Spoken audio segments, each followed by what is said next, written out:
Welcome to our visit to the Fat Lamb in Cumbria in October 2022.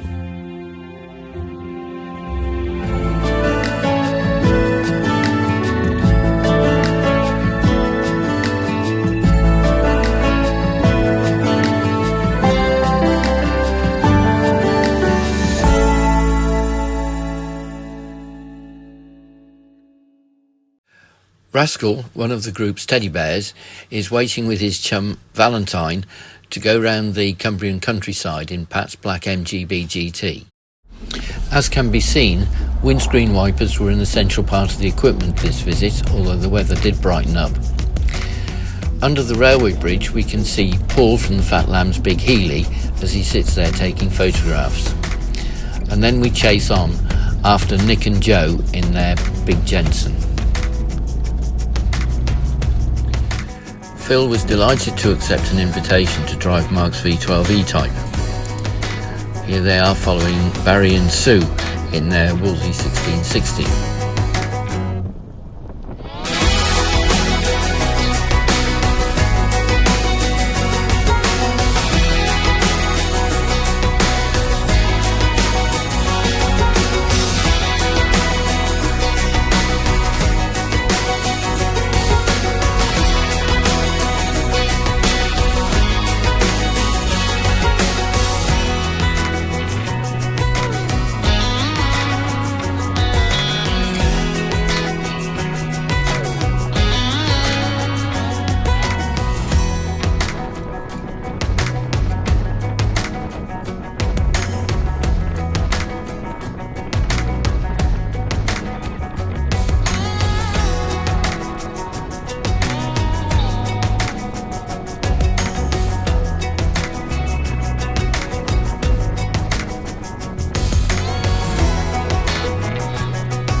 As we drive past Paul photographing us, we have Mike, Anita and Lorraine in Big T, the Triumph 2000 TC. Nick and Joe follow on in Nick's petrol-guzzling Jensen Interceptor, and what a lovely noise his exhaust tone makes as well. Bud and Karen follow on in their TVR, Karen being Joe's sister. John and Jean were catching up in their Austin-Healey Cambridge, and I have to admit, I have a very soft spot for anything built at Longbridge, being an Austin ex-apprentice. Following on in his Mercedes CL500 was Keith, whose exhaust also played a very nice tune. Pat and I were following in Bill, Pat's MGB GT, named because when it came back from a body shop after a big refurbishment, it came with a huge bill. Following on are Barry and Sue in their lovely Wolseley 1660. Bringing up the rear is the V12 E-Type, with Mark still allowing Phil to drive. Obviously he's enjoying it.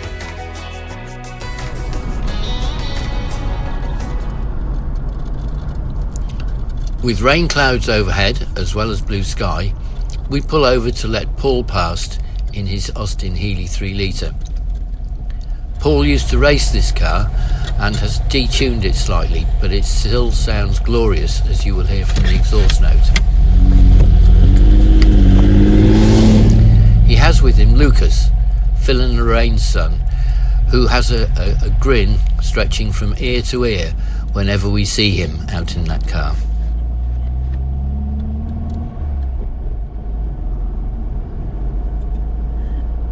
Paul flying off into the distance.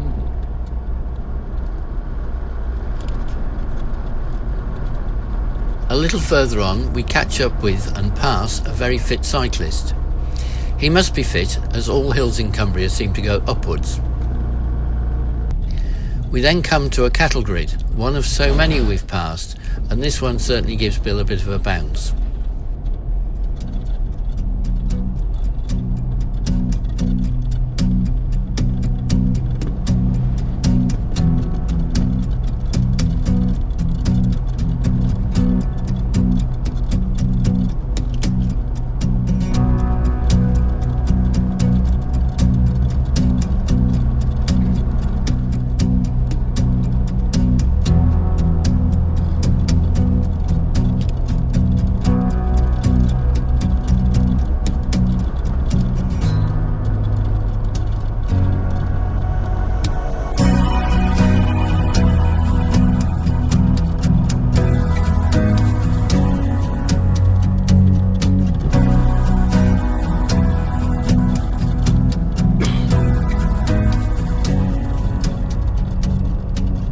Having said that all hills in Cumbria go up, this one in this direction goes down.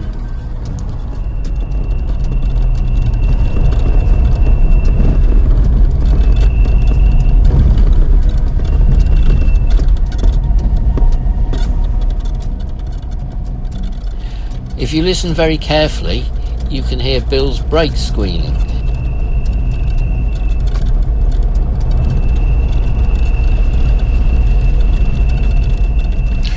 As the Jensen goes through a water splash, we can see the evidence of the previous night's rain, and there were quite a few of these water splashes on the roads in Cumbria.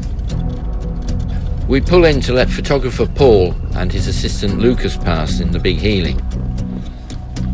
Paul has drawn up the route that we're driving, and it's one of a big library of them he has around Cumbria. So far the ones we've experienced have been absolutely fantastic, most enjoyable, and we can recommend them to anyone.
Intrigued at this cattle grid by the two tyres tied to the side, one either side.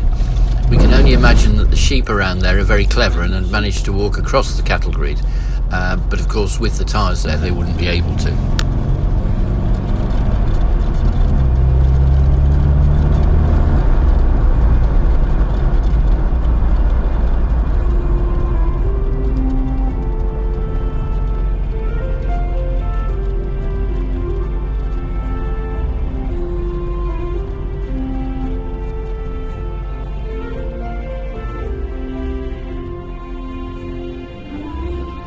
I don't think I can use words to express how wonderful it is driving through such absolutely tremendous scenery with a bunch of lovely people in fantastic cars.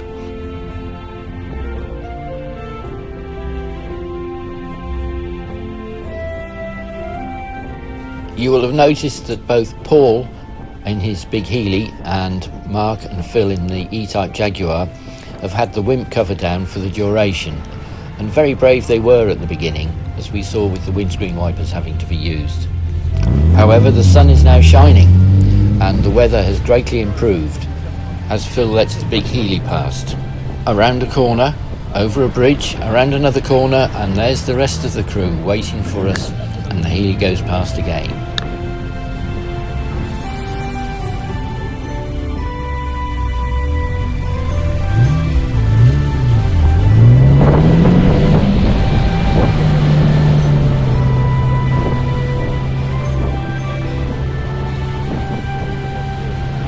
As the E-Type follows the two Farinas over a bridge that has probably stood there for hundreds of years, in the background we can see a later addition to the countryside, which was presumably built for a railway, and it's a long way up to the top of that bridge.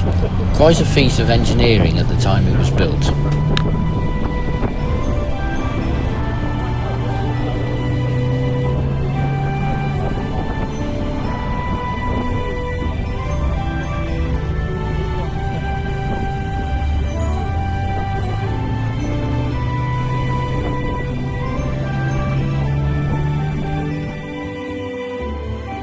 It was time for a break, and we followed the Big Healey into a car park.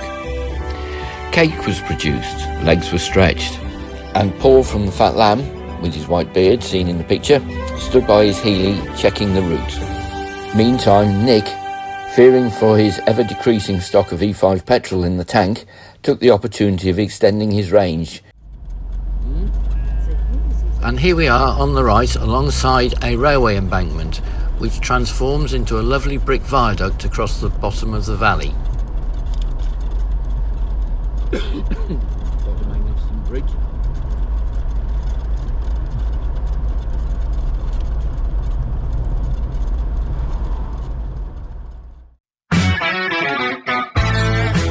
The shadows can be seen getting longer as we head back to the Fat Lamb for yet another fantastic meal and social gathering. The beer was good, the food was excellent, and the conversation went on well into the evening.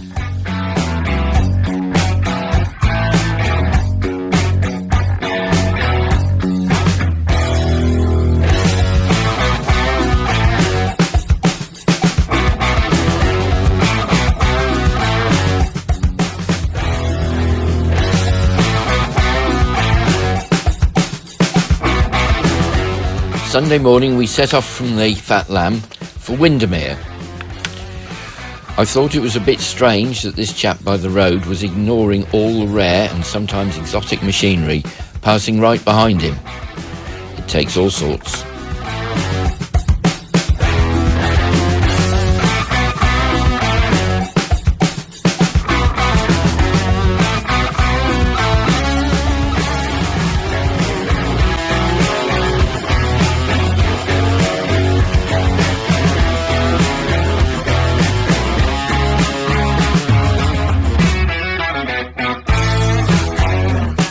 I pulled into a lay-by on a dual carriageway to make sure that everyone was with us. Without prompting, all of the blokes got out the cars, ran up a grass bank and into the bushes. On their return, with relieved looks on their faces, some had to be helped down the bank back to the cars again. Our destination was the Windermere Jetty Museum, and we were delighted to be asked to park in front of the museum in a special area reserved for us.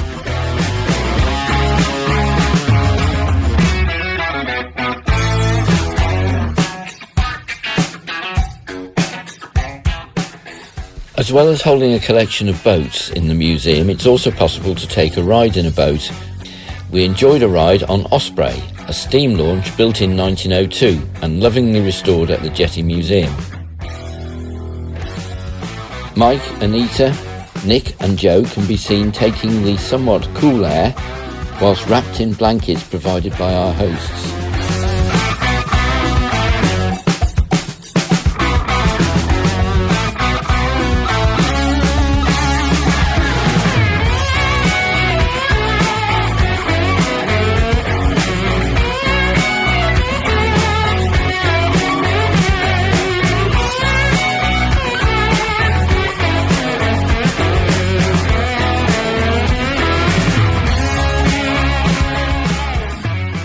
It is amazing how quick it is to return to the Fat Lamb in a V12 E-Type.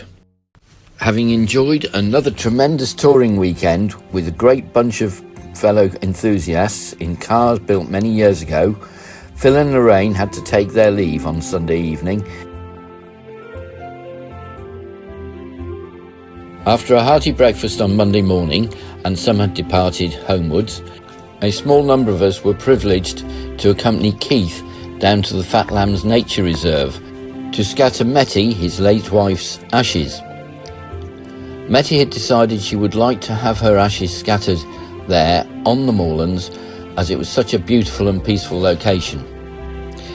We will return to the Fat Lamb in October in 2023 and visit Mette with Keith, as well as enjoy the hospitality of Paul and his team at the Fat Lamb. Do come and join us over the Fat Lamb 3 weekend, when we can expect more superb touring in the wonderful Yorkshire Dales Country Park. Yes, I know we'll be in Cumbria, but the country park crosses all borders. We'll enjoy the fantastic hospitality at the Fat Lamb as well.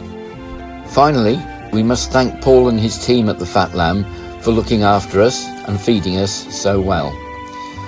Also to be thanked are the team from the enthusiasts of British motor vehicles built before 1985, who organised the weekend away. I look forward to seeing everyone on our future tours, and I hope you will be with us.